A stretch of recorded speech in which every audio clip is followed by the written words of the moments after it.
અને હવે વાત કરીશું ભૂતિયા શિક્ષકો હવે સાવધાન થઈ જજો।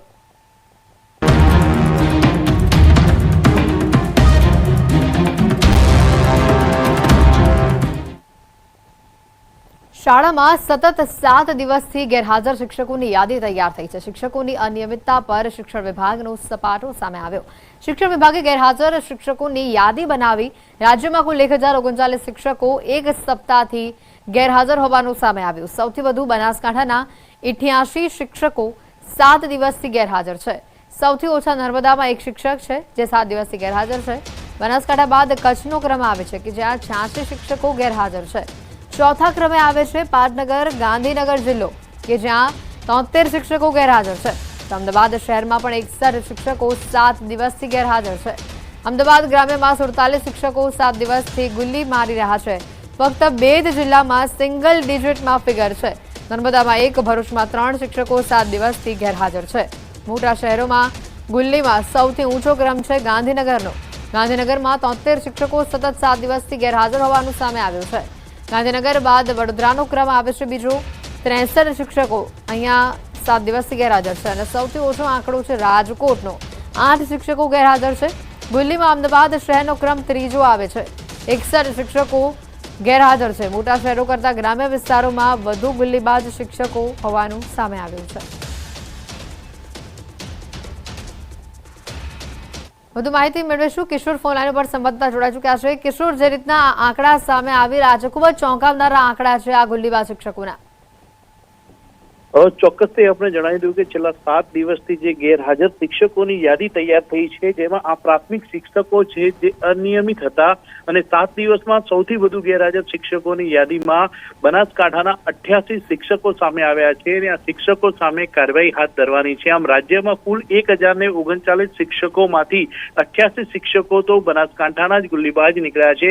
મહત્વની વાત એ પણ છે કે સૌથી પહેલો મામલો જે હતો વિદેશવાળો, તે પણ બનાસકાંઠાના પાંચામાંથી આવ્યો હતો અને પાંચાના જે શિક્ષક હતા તે અમેરિકામાં હતા અને તેમની હાજરી જે છે તે પાંચામાં બોલતી હતી તેવો કિસ્સો સામે આવ્યો હતો અને તે બાદ જે શિક્ષણ વિભાગ છે તેના દ્વારા જે તપાસ હાથ ધરવામાં આવી હતી અને આ તપાસની અંદર છેલ્લા 7 દિવસથી ગેરહાજર શિક્ષકોનું જે લિસ્ટ બનાવવામાં આવ્યું છે, આ લિસ્ટની અંદર બનાસકાંઠાના 88 ગુલ્લીબાજ શિક્ષકો સામે આવ્યા છે, જે રાજ્યમાં સૌથી મોટો આંકડો જે છે તે બનાસકાંઠાનો છે। જી આભાર કિશોર, માહિતી બદલ। શિક્ષક વિભાગનો આ સપાટો, આ ગુલ્લીબાજ શિક્ષકોની જે યાદી જાહેર કરવામાં આવી છે તેમાં સૌથી વધુ ગાંધીનગરના પણ શિક્ષકો સામે આવ્યા છે। બનાસકાંઠાના 88 શિક્ષકો ગેરહાજર છે। વાત કરીએ અન્ય સમાચારોની તો ભરૂચ ખાતે ગણેશજીની શોભાયાત્રા કાઢનાર યાત્રિકોનો વિરોધ સામે આવ્યો છે।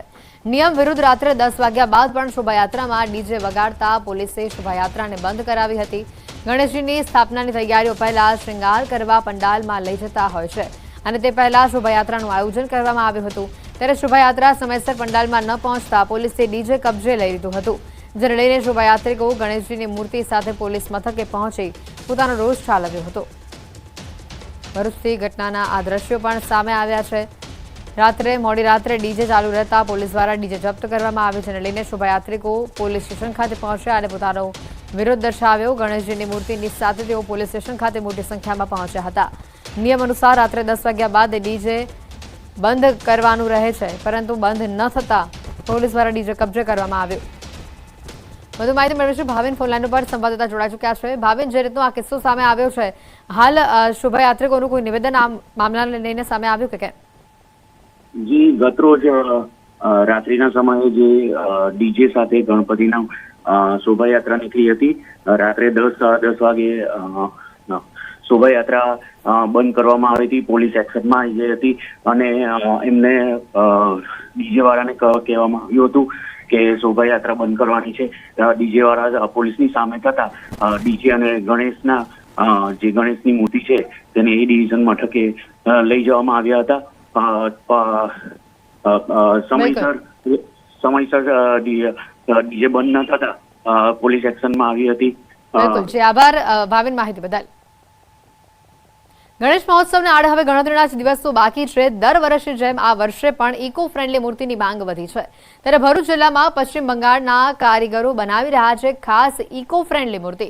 આ મૂર્તિ ગણતરીના કલાકોમાં જ ઓગળી જાય છે અને આનાથી નદીના જળચર પ્રાણીઓને નુકસાન પણ નથી પહોંચતું. અહીંયા નર્મદા નદીની માટીમાંથી 500થી વધુ શ્રીજીની પ્રતિમાઓ તૈયાર કરવામાં આવે છે. આ પ્રતિમાનું ઘરે જ વિસર્જન કરી તે જ માટીનો ઉપયોગ તુલસી ક્યારામાં પણ કરી શકાય છે. माटी का किराक तो सब में ही होगा, उसका किराक होने के बाद उसका पूरा रिपेयर करेगा, उसका बाद वो कॉटन का कपड़ा पूरा शरीर में चिपकाएगा, अच्छा, तो पूरा किराक बंद हो जाएगा. જે મૂર્તિ કલાકાર છે જે કલકત્તાથી આવે છે, નર્મદા નદીની આપણે જે માટી છે એ લઈને આવે છે અને કલકત્તાથી એમની જે ખાસ માટી છે જે શુદ્ધિકરણ માટે એની અંદર મિક્સ થાય છે. ઇકો ફ્રેન્ડલી ગણપતિ અહીં બનાવવામાં આવે છે. જે પીઓપીના ગણપતિ છે તે લગભગ 7 થી 10 દિવસ સુધી નદીમાં બી ઓગળતા નથી અને જે આ ઇકો ફ્રેન્ડલી જે આ મૂર્તિ બનાવવામાં આવે છે જે માટીની મૂર્તિ છે ખાસ, તે ઝડપથી વિસર્જિત થઈ જાય છે અને ઓગળી બી જાય છે. હું ભાવિન પટેલ, ન્યૂઝ 18 ગુજરાતી, ભરૂચ. અને હવે વાત કરીશું નકલી લસણની.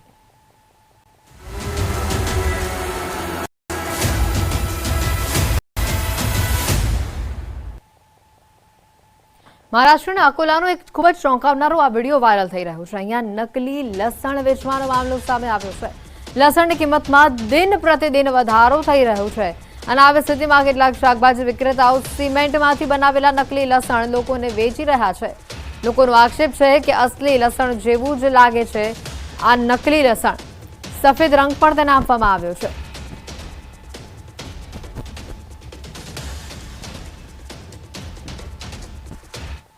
સમાચારોમાં હાલ રોકાઈશું એક બ્રેક માટે.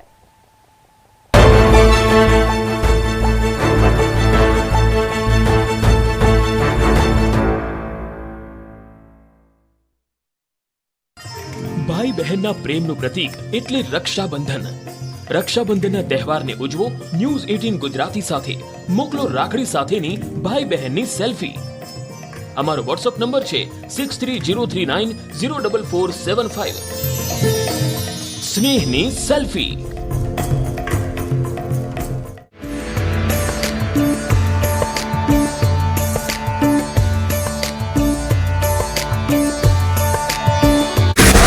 ભયાનક ભૂકંપ 7ની તીવ્રતાએ ધરાધ્રુજતા હચમચ્યું આખું શહેર. લોકોના ઘરમાં ફર્નિચર અને વાસણો તૂટી ગયા હોય તેવા દ્રશ્યો સામે આવ્યા.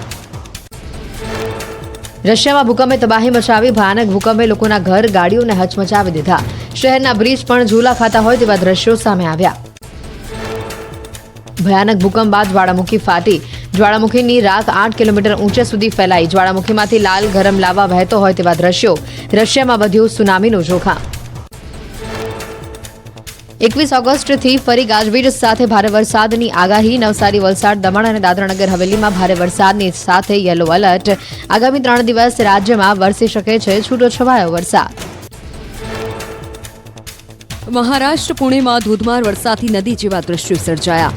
શહેરના મુખ્ય માર્ગો પર ઘૂંટણસમા પાણી ભરાયા. રસ્તા પાણીમાં ગરકાવ થતા વાહન ચાલકોને પડી હાલાકી. હિમાચલ પ્રદેશના મંડી જિલ્લામાં સુંદરનગર સેરકોઠી લિંક રોડ